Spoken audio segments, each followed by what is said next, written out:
Greetings, greenhouse people. I'm your host, Bill Calkins, and in an effort to provide this information in any way you choose to consume it, we are pleased to offer this discussion in video and podcast formats. My guest today is Broch Martindale, the National Nursery and Greenhouse Strategic Account Manager at Corteva.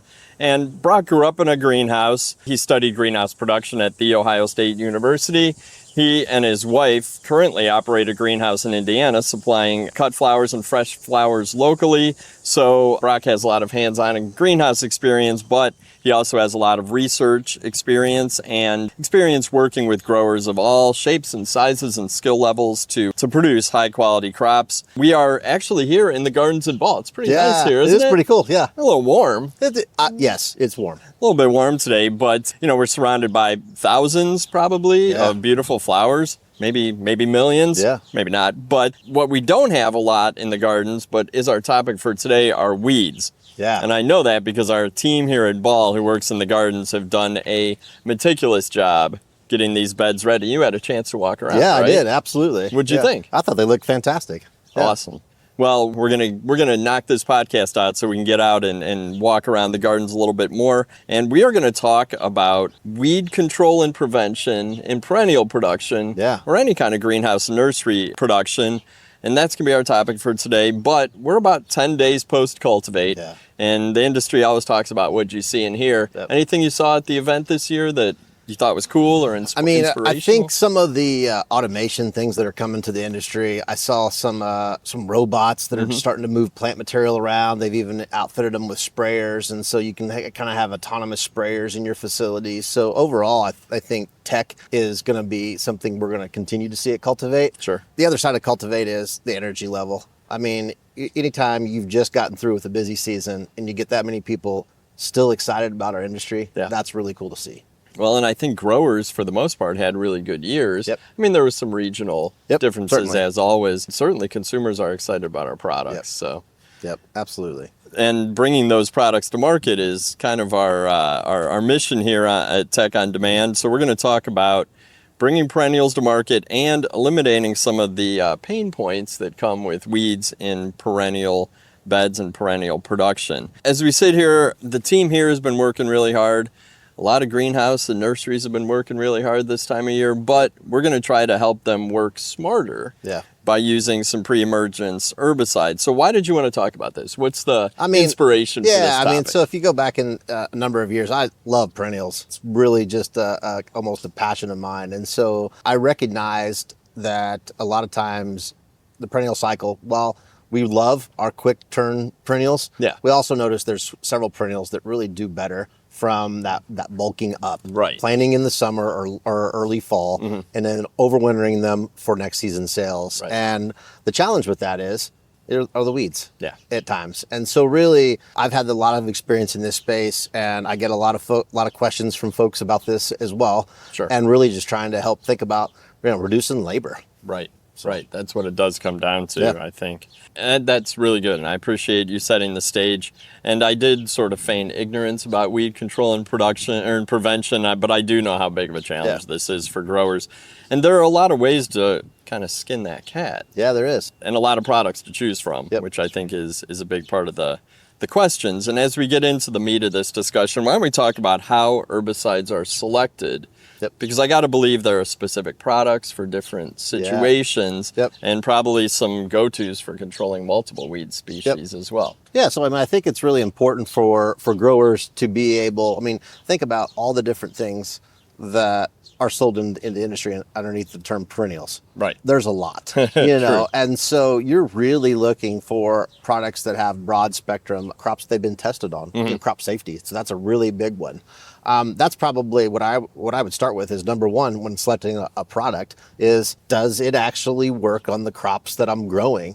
And if that answer is yes, then this is an easy option to potentially adopt. Okay, because you really are killing plants within plants. Correct. Yeah, and so there's some science to that, and so really what you're doing is you're creating a barrier. Okay. You're creating this barrier that's on the soil surface that is preventing that weed from germinating, or in some cases, as the seed is germinated and passing through, it's actually controlling that germinated seed. Sure. And when you talk about pre-emergence herbicides, that's got to be a better or more cost-effective way than once the weeds are actively growing. I mean, like, and the other part about it is like, when do we want to ship these plants? We want to ship them in the spring? Right. What are we? We're really busy. Growers are so busy that time of year. The last thing we want to do is to have to send the crew out to go clean perennials right before we have to ship them. Okay, and we are going to get into some of the best practices for treating weeds in the fall going into winter.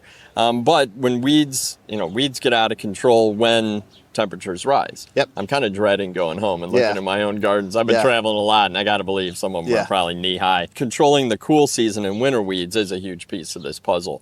When you work with growers, what are some of the best practices or tips and tricks you give them, or even products to use? Yeah, so I think a lot of times the growers do a really good job of keeping the actual space where the plants are being grown clean and free of the rows. The rows clean and free. However, the areas just adjacent at times, especially if you're doing outdoor production, could actually be where the bulk of this seed is being, generated from and blowing in. Right. With weed seeds, I mean, they travel quite a distance. And so you got to think about, like, it's not just feet that they're traveling, and think about really being able to, I consider it border to border of your property, having maintenance so that you're not necessarily the source of that weed.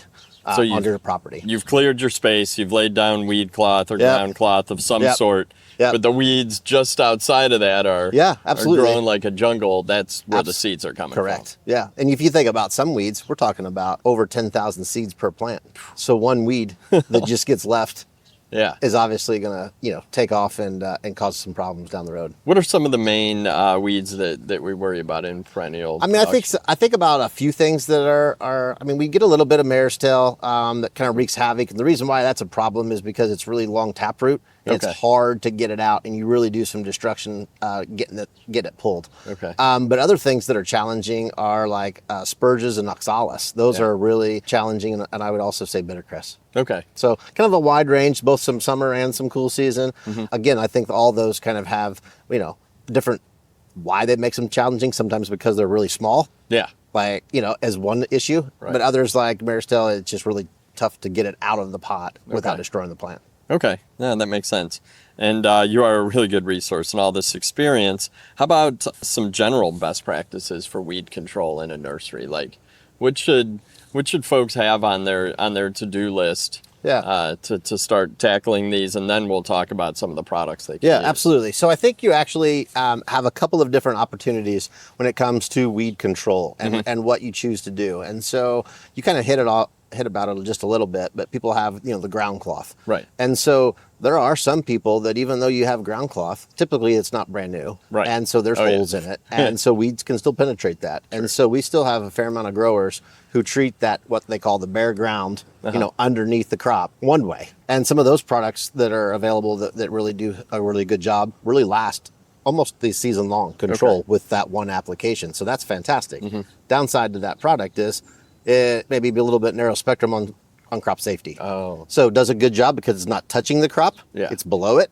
But to think about using that same thing over the top wouldn't be the best idea. So then you have the option to think about an over the top application, and whether that be a granular or a liquid, those kind of become your different options that you can kind of play with and what fits your facility the best. And then when we think about some specific products, I know that Corteva has plenty of herbicides in your portfolio. What can you tell us about them? So a little bit of I think I kind of hinted at the concept of granulars versus the sprayables. I would say that sprayables actually are a little bit more cost effective. The downside is not everybody's set up to do sprayables in that certain manner as far as that application method. What are the application methods? A big boom sprayer going out over a big block is more effective than having somebody pulling hose and spraying. You're really ensuring you're getting a good, even application compared to somebody, putting it on by hand. Not saying you can't, just saying that from an application perspective, we see a lot more nurseries doing it like that and having really good success. Okay. When we think about not having the opportunity for utilizing Liquids, yeah, we really go back to the granular option, because that can be as simple as a belly grinder, and really is pretty easy. Doesn't necessarily need large amounts of space to lock down and close down for the application. It's pretty easy, and almost anybody can do it. Right. What about specific products? Give me some product Yeah, so that you would recommend. I'm going to start with Corteva product, but Snapshot is a granular option for perennial growers. It's really has a really also broad spectrum, both on the weeds and the number of crops that's listed for safety on. Okay. And so like it kind of fits the bill for around what the growers are looking for. Right. Another good option from OHP would be Fortress. Okay. So kind of brings in two different kinds of actives in there in order to make that one to cover both your grasses and your broadleafs. Okay. And then I know that, like, we've talked about other products in your portfolio for pest control. Yep. And you guys do a lot of work on rates and calibration and helping growers know how much to apply, when to apply, how to apply. Yeah. Have you done that with herbicides? Oh, as well? Absolutely. That's probably some of where we spend the most time. Okay. Especially when we think about the crop safety side of things. Yeah. I mean, there's an immense amount, and so it's not just enough to make that application. Rates really do matter, and so a lot of times, we're being a manufacturer, we're going to get the call. Right. Something didn't work. We want to take a look at it. We want to understand it better. And we can usually, by seeing what weeds aren't being controlled, we can then understand what went wrong. Okay. Mainly because if all of a sudden we're missing all of the high rate weeds. Then it wasn't applied at the high rate. High rate. Yeah. And so that's kind of the telltale sign that we see. They're like, oh, it didn't last as long as what you thought it, or what you said it did. That's one of the things we can use as well. You also didn't have the rate at the proper rate. So the rates really do matter. And we think about that and how important that is when you're making that. And there are some tools. And so a lot of people understand the liquids and how to get good rates there. Yeah. But granulars are kind of a little bit challenging. Right. And so we've got some calibration trays that we offer our growers and distributors to be able to use. And you can simply put the calibration trays out into the grow pads, the growing area, and as you're going by, you can help calibrate and see, oh, am I applying at the right rate? And so you can count or measure. Yeah, it's got some corners in the tray that show you, like, this is the 200-pound rate per acre, this is the 150-pound rate per acre. That's cool. And they can really easily see if they're teams, because think about it. I mean, I'm 6.5 foot tall. Think about somebody else. I walk at a much faster pace through the facility than somebody else does, and so calibration is important. How many growers that you work with take advantage of stuff like that? Honestly, not enough. Not enough. Yeah. I knew you were going to say. Yeah, that. it's just I feel like I There's some great pictures out there. Some people have said that, pictures are just as good for us. Like we want to see what 150 pounds looks like versus that 200 pounds. Okay. And that's not a bad way to think about it as well. But again, I think that really kind of having, calibration training is super key. Just recognizing that not everybody walks the same fast. They don't spin as fast. Like there's all kinds of different things that happen. And so calibration does make a big difference. And it's probably good to have redundancy in your operation, not just one person who understands that, because that person's out for a week. Well, yeah, what's going to happen? Right. Yep. Huh. That's interesting. I'd be interested in seeing what that looks like. Look like. We've actually even done some, we call it, some calibration rodeos. Yeah. And we've gone out to some folks that are trying to train big teams and help them with calibration and help their team get, up and ready like for the a season. contest. Yeah. Yep. Huh. That's actually pretty cool. And then we talked about the granulars. Are there any specific liquid products that you'd recommend? Yeah, so I mean, Gallery and Dimension is our staples in our portfolio. Gallery does a really great job on broadleafs, and adding Dimension will help you take care of the grasses. I will say with that, you are gonna find that they're not necessarily a complete match for the same number of crops that they're safe on. Oh. So while there is some overlap, there are going to be some differences. So if broadleafs are your real challenge, and that's really where I see the most challenges for folks, even just straight Gallery as a broadleaf spray would be an option for them. Okay. I mean, we know and we talked a little bit about the amount of labor involved in this. Keeping weeds under control, no matter if you're applying herbicides or pre-emergence or doing by hand, there's a cost involved. Yep. What are some of the products, how do these products that you mentioned help control costs versus a manual Yeah. weeding, So- and how much labor really goes into, because it's got to be kind of a hidden cost. I don't Yeah. think a lot of people are tracking it. Yeah, but I you would must know. Yeah, I would agree. I don't think enough people understand just how much it costs to weed an acre, or you name this amount of space, but an acre of crop can be really labor intensive, especially at key times of the year. Right. And so we've got some calculators that we've built and have available to the distributors and growers if they're interested, want to reach out. We can happily help them plug in those numbers and their labor rates, and give us a little bit of information about what they're seeing, and we can plug all that information in and help them really kind of make that decision, how much you're spending per year in cleaning up weeds, or how much would it cost you to make a couple of applications throughout the year. And so I think that's the other thing. A lot of growers ultimately think about weed control as like, one or two times in the growing cycle, and that's really not it. You really got to think about weed control year long.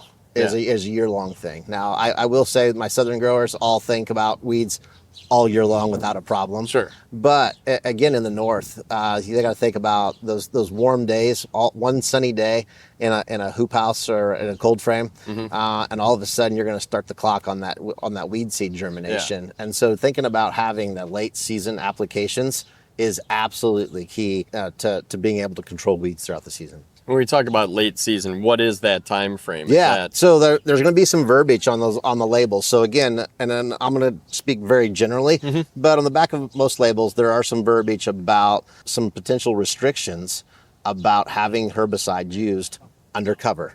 Okay. And so that makes you kind of nervous, because you're like, you just told me we're going to put this on our hoop house. Yeah. And so what you're really needing to do is get that material on 2 to 3 weeks ahead of putting the plants in the cold frame or under cover. Yeah, and so that's the sweet spot. So you get it on, you get it watered in, and you allow it to have the 2 to 3 weeks of being out in the open, and then it's perfectly safe to put under cover then. Okay. Yep. And then do you need to reapply in the spring? Yeah, so then that'll carry you through. So potentially we think about this as a September, October kind of time frame, maybe even a little later, depends on where you're at in the country. But again, we're thinking about that September, October kind of time frame. And then we're thinking about an early spring application as soon as you are starting to move things out. Okay. Yeah. Okay. So it's 5-6 months. Yep. Of control. And it really does depend. Like in the summertime, as you know, this heat's driving a lot of water to keep things looking good. Same thing happens, so that does shorten a little bit of life of some of the products in the summertime. So you might have a few more applications in the summer, but the winter, the fall one really does cover the bulk of all the winter time, and then an early spring one will get you out into early summer. Okay. So, and then here's a question I usually don't ask, but it always comes up in my brain when we're done. When should growers order these products? Yeah, so I mean, there's many different thought processes there. I think that from a Corteva perspective, we offer some of our best pricing as an early order. Sure. So we do early order from October 1st through December. It's got to be fall. Yeah, absolutely. Yeah. And so we have that early order period. And so if growers are really looking to save money and save on cost, I think early order is really the way to go. Okay. There's also other opportunities to purchase during the season. Sure. The downside is, though, I mean, you are subject to supply. Right. And I'm not trying to spark fear into things, but you never know. At the same time, absolutely. There's been lots of things where there have been the rush that we had during COVID. Yeah. Threats of tariffs and other things that are going on in the industry. So I think it's just a good idea to kind of think about what your needs are going to be, lock in those things. I will say, one of the things that growers say to me the most is that they book their herbicides in EOP, and they buy their insecticides and fungicides a little bit more as they need, because there's not going to be a year that you don't have weeds. Right. Yeah, it's a given. Yeah. Is there a shelf life on these products? Oh, shelf life. There is. Yeah, there's absolutely shelf life. They are pretty stable, and we do a lot of extensive testing in order to allow for that. Yeah. Grower, if they ever have an issue about anything, they can always let us know and look up the lot number, and we can trace it back and let you know. Okay. No, that makes a lot of sense. Is there anything we missed? Like we ran through a bunch of questions. We did. But I feel like this is such a big challenge, and it's something, like you said, that growers deal with every single year. Is there any Is there anything we missed or any information you want to share before we wrap up? No, I think that the important thing is that you really think about the all year production. Yeah. And I realize the plants may be dormant, but again, you're still protecting them from having a lot of labor. Right. So I think that's really important. And also, I mean, we talk about this every time we talk about chemicals. Read and follow label, recommendations, and so that information's there for a reason. Yep. And if there's ever any questions about things, certainly reach out. We're always happy to talk through some things. Inevitably, there's plants that are out there that aren't on labels. Mm-hmm. Not necessarily that you can't. Yeah. But we don't necessarily always have them listed on the label, and Right. so reaching out to your local rep could also be a way to help solve some problems as well. Okay. Are there any perennial crops you should absolutely not use herbicides around? So this is going to be one that probably some folks would definitely agree with. Echinaceas. Okay. There's no reason to put a pre-emergent on an echinacea. There's a good chance that you're going to ding up that Burn 'em crop. up or- Yeah. Yep. Okay. Well, no, that's good. That's good to know. It just clicked in my head. I was Yeah. like, I wonder if there's any straight up. There's probably no-nos. I would say there's probably, at least with our products, Mm-hmm. I would say there's a short list of probably 10 to 15 that you probably, and you think about them, you're like, oh yeah, I can imagine that. Seen being a that. ship. Yeah. Well, again, read the labels. Yep. Reach out to Broch and the Corteva team. They got a bunch of people. I'll definitely put a link to your website where you do talk about the teams and how you can reach out for technical advice. Great. You guys are really good. What is your website again? Oh, it's Corteva. Yep. Turf and Ornamental. Okay. US. Cool. And I Great. will put a link to that in the show notes. This has been great. And we're going to catch up soon because we've got another podcast planned. We do. And we're going to talk about a recap of 2025, which will be interesting. Yep. Any sneak peeks, anything that you guys have dealt with that you think will be on the agenda when we talk about that? Oh, I don't know. I guess I'm already thinking about that early order period and what that really means. We kind of hinted at it now, but I think we're going to have a little bit more information to be able to share by that time as well. So awesome. Yep. Well, hey, I appreciate your time as always. We got a lot to look at here in the garden, so we should probably get this closed up. And I feel like maybe there's some cloud cover right now, so we should go check it out. Yeah. Awesome. You're going to be around for a little bit. Yeah, absolutely. Yeah. Awesome. Well, we're going to go out in the gardens. I'm your host, Bill Calkins with Tech on Demand, and thank you for listening to this installment. We will be back. You got plenty more episodes in the archives to check out if you like information like this. Got a bunch more episodes with Broch in the archives as well. Till next time, take care out there. Control those weeds.